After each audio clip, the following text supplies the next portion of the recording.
acaba com tudo. Para não alimentar quem? Não alimentar o inimigo. Houve grande mortalidade de civis paraguaios, obrigados a se deslocar para o interior do país. Caxias propôs ao governo brasileiro que fizesse a paz, com o objetivo de evitar mais mortes de brasileiros e maiores gastos. Olha aí, o general lá, o marechal lá que estava na frente da guerra, não, vamos fazer a paz, o imperador. Só que Dom Pedro II, no entanto, somente aceitava a paz depois que Solano Lopes fosse localizado e expulso do Paraguai. É peitudo esse baixinho, hein, cara? Não. Vamos lá. Vamos deixar o cara fazer tudo o que faz aí. Aí o que acontece? Deixa lá o cara, depois passam 10, 15 anos, o cara se fortalece e volta a invadir de novo. Quem invade uma vez pode invadir 2, 3, 4. Ó, imperador, ó. O professor Luiz Antônio aqui, ó. Gostou dessa atitude, né? Tem que persistir, cara. Mesmo perdendo milhares de soldados e tendo de seguir à frente as tropas para encorajá-las, Caxias derrotou os paraguaios. Só que Caxias não conseguiu achar o sujeito. O sujeito era arisco, meu. Estava na terra dele, o povo do lado dele, né, cara? Que isso possibilitou que as tropas aliadas marchassem para Assunção, porque não pegou o dito cujo. Solano, porém, conseguiu fugir. Reorganizou um exército com o que sobrara de homens, inclusive crianças. Então o que foi? Ele fugiu, tá certo? Reorganizou um exército. Olha que maldade, cara. Olha essa imagem aqui. Olha o povo do povo, quem fazia parte do pelotão do cara, meu. Crianças, 9, 10 anos, ó. Desnutridas, essas crianças faziam parte do exército Solano, né? O cara era carne de pescoço, hein, cara? No dia 1º de janeiro de 69, Assunção foi ocupada e saqueada por tropas brasileiras. E lá, ó, tropa brasileira atrás do cara, ó. Tá. Caxias, mesmo sem ordens superiores, declarava a guerra terminada e retira-se do Paraguai. Então, olha só, cara. Então, Caxias entrou, tomou Assunção, não conseguiu achar o cara lá, declarou o fim da guerra e voltou para o Brasil. Só que Dom Pedro, não. Manda outro no lugar. Mandou outro no lugar. O cara estava determinado a caçar esse cara aí, meu. Em 69, o Conde Euler, assumiu o comando das tropas mas era auxiliado pelo general Total Paranhos e general Osório. Em 1º de março de 1870, o general Câmara alcançou e matou o Solano Lopes.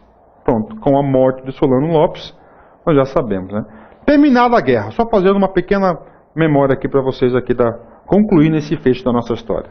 Com o fim da guerra,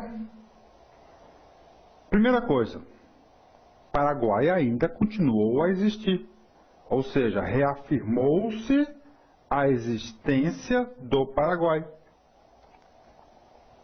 Procurou-se evitar que a Argentina ficasse com toda a região do Chaco. Em 1872, ou seja, 2 anos após o término da Guerra do Paraguai, um tratado de paz com o Paraguai foi assinado, garantindo ao Brasil as terras em litígio antes em guerra, ou seja, resolveu a questão, né? As fronteiras entre o Paraguai e a Argentina foram estabelecidas em um tratado em 1878, intermediado pelos Estados Unidos, e que foi favorável ao Paraguai. O Paraguai foi quase totalmente destruído. Se o cara, né? Então, olha aqui, só para vocês terem uma ideia aqui, ó. Aqui é o território atual do Paraguai. Aqui é o rio, né? Então sempre é a margem aqui. Então aqui é muito fácil a demarcação das terras, né? Do território paraguai. Com a Guerra do Paraguai, cara, olha só, cara, o cara adentrou todo esse período aqui. Em 65, o Brasil recuperou seu terreno. Com a fuga de Solano Lopes, não é isso? Então houve o quê? Houve a Assunção, cara. Até aqui chegou as tropas brasileiras, ou seja, você pode perceber que logo após o fim da Guerra do Paraguai, Toda essa região aqui estava praticamente o que? Destruída e arrasada. Ainda mais sabendo que o o Solano, ele usou aquela tática de terra arrasada, né? Então onde ele ia passando, ele ia destruir seu próprio território. Coitado do povo, hein?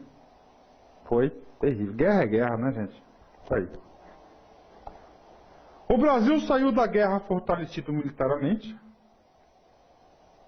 O exército ganhou um sentimento de identidade e distanciou-se da monarquia. Olha aí, cara.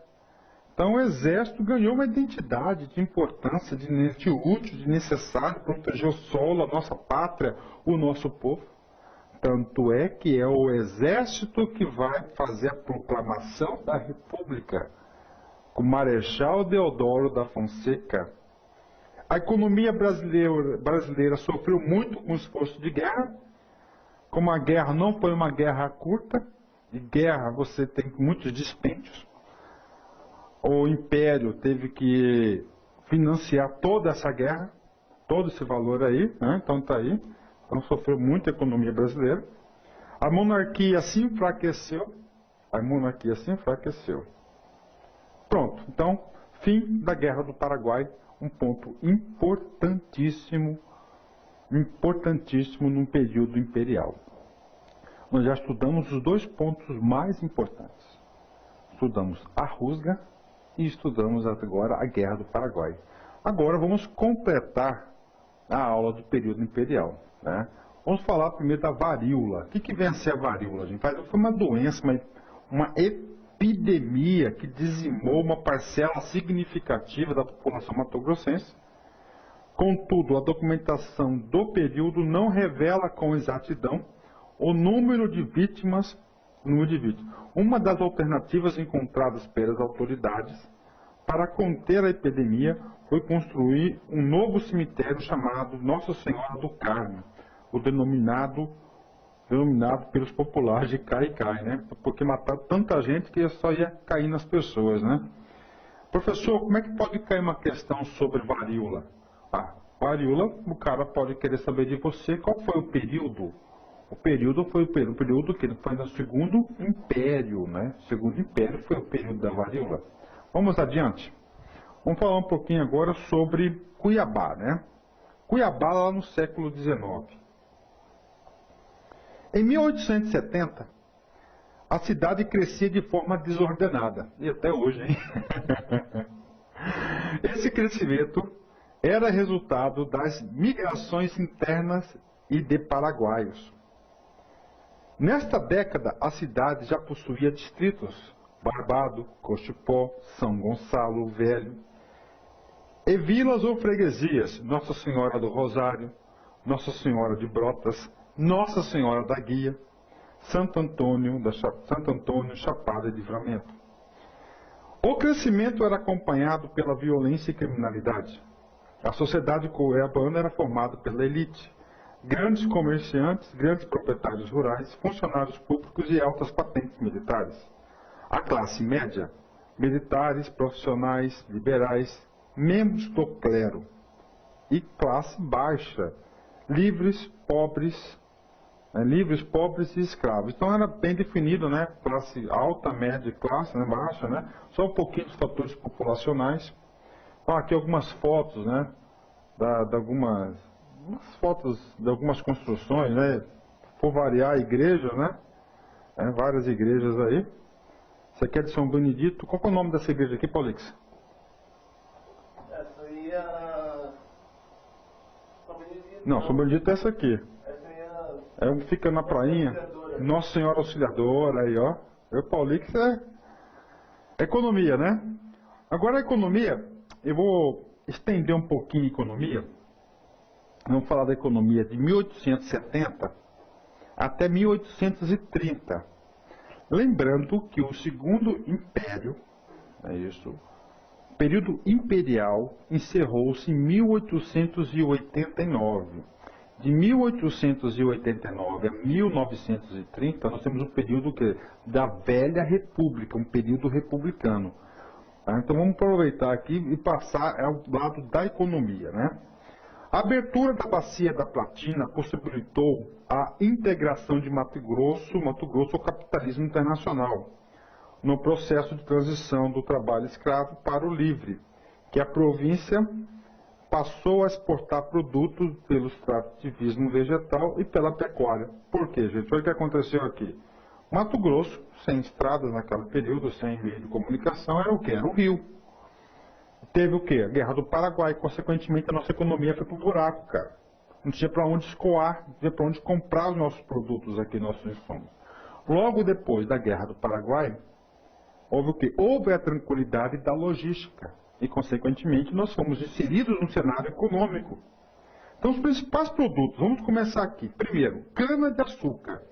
A cana-de-açúcar houve a predominância do século XVIII, que visava o consumo interno, era produzido na serra acima e rio abaixo, a mão de obra era escrava. Então, o primeiro produto do período lá vamos ser a cana-de-açúcar. No século XIX, com a abertura da bacia Platina, o açúcar se tornou um dos principais produtos da economia matogrossense. As usinas estavam localizadas às margens do rio Cuiabá e Paraguai. As principais usinas de Mato Grosso, entre 1870 a 1930, eram, professor, aqui não é zero, professor, aqui é pouco, mas eu arrumo agora, eram São Gonçalo, da Conceição, Aricá, Flechas, Itaici, Maravilha, São Miguel, São Sebastião, Tamandaré, e todas no rio Cuiabá, e a usina ressacada que ficava no rio Paraguai. Tá? Então aqui a usina ressacada. Então tá aí parte do que usinas de cana-de-açúcar. Erva mate. A erva mate, principalmente em terras do Mato Grosso, hoje um estado do Mato Grosso do Sul, mas que antes era pertencente ao estado de Mato Grosso. Erva mate, gente, é uma principal produção. Já pensou, cara? Argentino gosta de chimarrão? Adora, né? Sabe de quem comprava esses produtos? Nós. Então tivemos que um auge econômico no período da erva mate. É, prof? É. Produção desenvolvida a partir do final do século XIX, em terras arrendadas do governo. O pioneiro foi Tomás Laranjeira, criador da companhia Mate Laranjeira em 1870. Papo reto. Vai fazer concurso para o estado de Mato Grosso. Está no conteúdo, História do Mato Grosso, papo reto, papo reto. Se você não souber que foi esse cara aqui, ó, Companhia Mate Laranjeira, eu digo para você que você é um candidato de massa, que você não é um candidato competitivo. Você só vai dar massa para dar musculatura para pagar o concurso. Tá? Então é importante, professor? Claro que é importante. A Companhia Mate Laranjeira. Esse Laranjeira é homenagem ao seu pioneiro, que é o Tomás Laranjeira. E a palavra mate porque eles produziam o que, professor? Erva mate. Olha o nome dela aí, ó. Ilexis paraguensis, né? Erva mate, né? A produção era industrializada na Argentina e teve seu auge durante a Primeira República. Nossa, era a empresa. A falência da empresa ocorre durante a década de 30 do século XX, devido a dois fatores. Então, tá, então essa então, era a maior empresa do Estado. Essa empresa, inclusive, cara, chegou a emprestar dinheiros para o Estado. Tão forte que era essa empresa, era um império essa empresa aí. Império. Só que em 30, essa empresa acabou, ela faliu. E você tem que saber quais são os motivos da falência. Primeiro, as diretrizes tomadas pelo governo Vargas, que estimulava a industrialização da erva mate em Santa Catarina, no Rio Grande e Paraná. Criando em 1938 o Instituto Nacional do Mate. Então tá aí. Tá, então, primeiro era industrializado na Argentina, depois nós passamos a industrializar o mate aqui dentro do próprio território mato-grossense, com Getúlio Vargas no processo de industrialização, incentivou que esse mate fosse industrializado em Santa Catarina e no Paraná, consequentemente, decadência. E, principalmente, a Argentina passa a produzir o mate em suas próprias províncias. Pô, que pena, hein, cara? Por que não continuou comprando da gente o mate, né? Uma boa, né, cara? Então ele começou cara, o principal mercado consumidor é a Europa e a Argentina, né? Principalmente a Argentina do lado aqui. Consequentemente, essa empresa aí, esse ciclo do mate, decaiu. Aí, chimarrão aí, Gosta, Paulix? Não sou fã. Também não sou fã não, cara. Mas nada contra pra quem gosta, hein? Local de extração. Sul do Mato Grosso do Sul. Local, clima, todas as condições ali favoráveis à produção do mate. Principais acionistas. Banco Rio, Mato Grosso, Murtinho, de Manuel José Murtinho, Joaquim Murtinho. Mão de obra, trabalho assalariado baseado na produção de minérios, dos mineiros, mineiros, né? Escoamento, Bacia da Platina. Principal comprador, nossos irmãos da Argentina. Em 1902, com a falência do Banco Rio e Mato Grosso, as ações foram compradas pelo argentino Francisco Mendes. A empresa muda a razão social, Laranjeira, Mendes e Companhia. Olha aí, Laranjeira, Mendes e Companhia. Então, os irmãos lá, os argentinos, compraram as ações dessa empresa, né?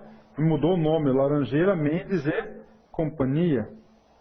Tomás Laranjeira cuida da extração.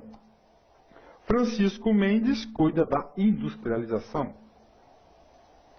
A empresa torna-se um Estado dentro do Estado.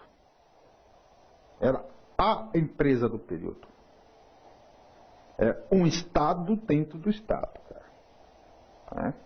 Grande, grana, poder. Política da empresa. Comitiveiros. Pronto. Então, isso aqui é um resumo para vocês da erva mate. Poaia. Professor, eu nunca ouvi falar nesse cara, mas para concurso você tem que ouvir, cara. Ipeca ou ipecamanha. O que é isso, professor? São raízes. Raízes que eram apreciadas na Europa devido ao seu teor medicinal, agindo em enfermidades dos aparelhos digestivo e respiratório. Olha aí. Então é o que? É uma erva, uma raiz medicinal. Importante economicamente por ser exportada. Então a produção era toda ela exportada. A extração era realizada no período das chuvas, em que os trabalhadores assalariados permaneciam na mata cerrada. Isso gerava dependência dos empregados às suas empresas. Região de extração, Bacia do Paraguai ao Guaporé. Então pega desde a região do Paraguai até lá de Vila Bela, um pouquinho para cima, região do Guaporé. Escoamento, Bacia Platina. Mercado consumidor, mercado externo. Século XX, na década de 40, o mercado interno. Olha aí a bichinha aí, olha aí, a poaia aí, as plantinhas bonitinhas, né? As florzinhas. Tá? Borracha, também um grande ciclo econômico. Os espanhóis foram os primeiros a entrarem em contato com a borracha. Então temos o ciclo da borracha também. Isso a gente vai aprofundar bastante lá na aula de geografia. Ficou valorizada a partir de 1840, com a descoberta da vulcanização por Goodyear. Começou assim a febre da borracha, em que trabalhadores, em sua maioria nordestinos, deixavam suas regiões para integrar frentes de trabalho. Em Mato Grosso, a extração ocorre após a Guerra do Paraguai, em 1840, sendo iniciada pelo Major José Vieira Coqueiro e era realizada apenas em períodos de seca. Produção: Vale Amazônico, Seringueira, Bacia da Platina, Mangabeira. Tá? Mão de obra, trabalho assalariado baseado em produção, nordestinos. Mercado consumidor, era produção externa. Século XX, década de 40, produção para o mercado interno. Escoamento, Vale Amazônico, pelo norte, e a estrada de ferro, madeira Maimoré. Madeira Maimoré, está escrito errado aqui, Mamoré. Mangabeira, Bacia Platina. Olha aí. Decadência na Primeira República, motivo, produção do Sudeste Asiático. Aí, ó. E esse ciclo da borracha aqui também incentivou também pelo lá em cima, no norte do Brasil, na região amazônica, né? A região amazônica também, grande produtora de borracha, né? Pecuária, último. Antes dos exercícios, surgiu como atividade complementar à mineração, né? Como alimento, né? Inicialmente tinha como papel o abastecimento e alimentação da população das minas. As primeiras fazendas de gado surgiram na Chapada dos Guimarães, posteriormente se estenderam para Cuiabá, Caxias, Poconé, Pantanal. E é importante, Mato Grosso hoje é o maior produtor, gente, de carne bovina do Brasil. Com a decadência do ouro, a produção diminui e volta a ser importante com a navegação do Rio Paraguai em 1870 e a exportação do charque, caldo de cana, couro, crina e o sebo para países platinos e demais províncias. Aí, olha o Nelore aí bonito, né? Um gado branco, hein? Aí. Pronto.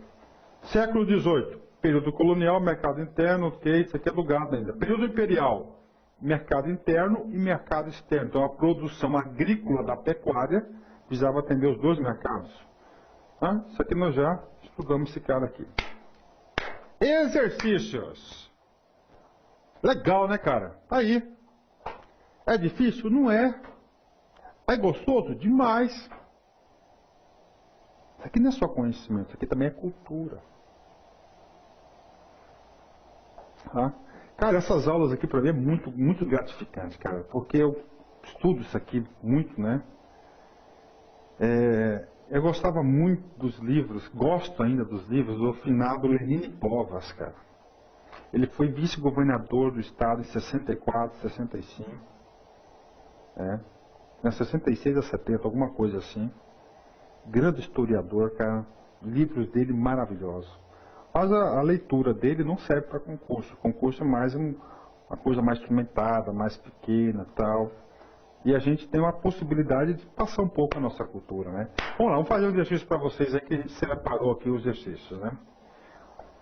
Após a Guerra da Tríplice Aliança com o Paraguai, 1865 a 1870, a província de Mato Grosso reordenou a economia, integrando seu comércio internacional. Sobre o tema, assinale a alternativa incorreta. Letra A. A cidade de Corumbá, devido à sua posição estratégica às margens do rio Paraguai, tornou-se um importante polo comercial da província de Mato Grosso. Verdadeiríssima. Inclusive, Corumbá, né, e Cuiabá tem vários laços tem um laço cultural muito estreito, gente. Né? Então, Corumbá aqui ficou um ponto estratégico no parque comercial. A Casa Comercial José Dulce e Companhia, sediada em São Luís de Cáceres, além das atividades comerciais, era proprietário das fazendas de criação de gado e de embarcações de transporte de mercadorias. Meu Deus do céu, cara, essa questão B aí é de arrasar, né, cara? Muito específica, né? Não tem como ensinar esse nível de detalhe para vocês. Porque detalhes como esse da casa do José Dulce Cia, lá de Cáceres, nós temos centenas e centenas de casos. Mas a questão está correta. Mas se você forma um juízo de valor e fixa um conteúdo base, você tem que achar a alternativa incorreta. Vamos pular a B, vamos falar, não, eu não sei a B, vamos para C. As casas comerciais importavam manufaturados em geral e exportavam matérias-primas produzidas na província. Correto. Então as casas comerciais exportavam produtos produzidos e importavam o quê? Importavam produtos importados e industrializados. E muitas vezes fazia o papel de casa de câmbio, comprando e vendendo moeda estrangeira, exatamente. Ela, como ela atuava em comércio internacional, fazia isso sim. D. O comércio de exportação e importação era feito por embarcações conhecidas como lanchas a vapor? Exatamente. Principalmente entre Cuiabá e Corumbá. Modeladas para transportar mercadorias e passageiros? Exatamente. Letra E. As atividades das casas comerciais estavam restritas ao comércio de importação e exportação, ficando circunscritas às cidades de Corumbá, São Luís e de Cáceres. Errada. Que de Cuiabá?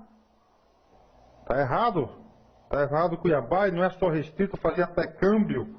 As casas de câmbio eram as casas de câmbio. Pronto. A questão absurda, a letra E. Então ela está errada. Segundo o exercício da aula, quanto à rusga, revolta que se desenvolveu em Mato Grosso durante a regência, pode-se afirmar. Professor, o tal da rusga cai. Cai, despenca. E você não pode perder ponto desse assunto gostoso de aprender, cara. Fácil de ser compreendido. Letra A. Então aqui é a correta. Foi composta majoritariamente pelos caramurus, grupo político que desejava Dom Pedro I, o retorno de Dom Pedro I e a volta do Brasil à Constituição. Errado! Foram para os zelosos, liberais, os moderadores que não queriam a volta de Dom Pedro I. Tá certo? Foi contra os portugueses. Ora, então é o oposto. Havia uma forte articulação dos revoltosos com movimentos semelhantes que se desenvolveram no Pará, Bahia, Rio Grande do Sul. Olha aí. Coisa legal, cara. Houve sim outros movimentos, mas eles não eram articulados. Aqui foi um movimento regional, local, não foi nacional. O aluno que estudou meia boca tinha tudo para marcar a letra B de bola, mas não é. Letra C. Foi um movimento popular sido plural em suas reivindicações, como a defesa da abolição da escravatura? Não, a escravatura vai acontecer 20 anos depois. D. Liberais radicais, liderados por Poupino Caldas, desejavam, como a rusga, expulsar da província e exterminar o poder dos grandes comerciantes proprietários de terras e escravos. Olha aí, cara. Outra questão muito difícil. O Poupino foi deposto. Ele era o governador. Lembra que ele pediu 30 dias e deram um? Olha o erro. Letra E. Foi organizada pela Sociedade dos Zelosos da Independência? Correta. Compostas por elementos da elite burocrática? Correta. Profissionais liberais e componentes da Guarda Nacional? Exatamente, pelos zelosos da independência, né? Queriam manter a independência, queriam manter a autonomia do Brasil em relação a Portugal. Próxima questão da aula. A partir das últimas décadas do século XIX, a pecuária passou a ocupar papel de destaque na economia mato-grossense. Sobre o assunto, assinale V para as alternativas verdadeiras e F para as alternativas falsas.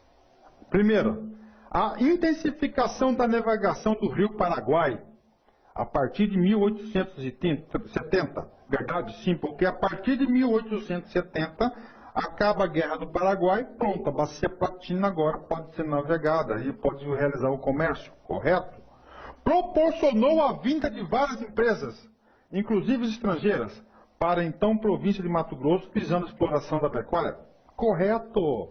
Exatamente, correta. A Primeira Guerra Mundial acelerou a expansão das indústrias do charque, que exportavam parte significativa da produção para a Europa a fim de abastecer as tropas. Olha aí, nós não estamos, né, Primeira Guerra Mundial. Foi quando? Primeira Guerra Mundial ocorreu em 1915. Não é isso? Então ela foi sim, o Shark. Ela precisava de alimento, então Mato Grosso foi beneficiado com a Primeira Guerra Mundial. Sim, corretíssima questão, esse item. Próximo item. Dentre as indústrias de transformação de subprodutos, bovinos, charque, caldo de carne, secamento de couro, destacou-se Descalvados, sim, lá na região de Cáceres, construída durante o período imperial, próxima à cidade de Cáceres e às margens do rio Paraguai. Corretíssima. Descalvados lá, né? Indústria de bovinos, pecuária. Finalmente, atualmente, hoje, a pecuária constitui o mais importante ramo da economia do Estado, sendo a carne bovina o principal produto de exportação para o mercado externo. E aí? Pegadinha, cara. Hoje nós temos o maior rebanho bovino do Brasil. Mas hoje a nossa principal atividade econômica é grãos. Especificamente, soja. Então ela está errada. Errada essa questão. Pronto, cara. Terminamos essa aula, hein? Que aulão boa, né? Bom para nós e para todo mundo, né? Não nasci para competir com os outros. Nasci para superar a mim mesmo. Com justiça, né? Com determinação, com vontade. Isso mesmo. Legal, cara. 10, né? Certo, gente? Então, um forte abraço. Fique com Deus e até a próxima. Tchau, tchau.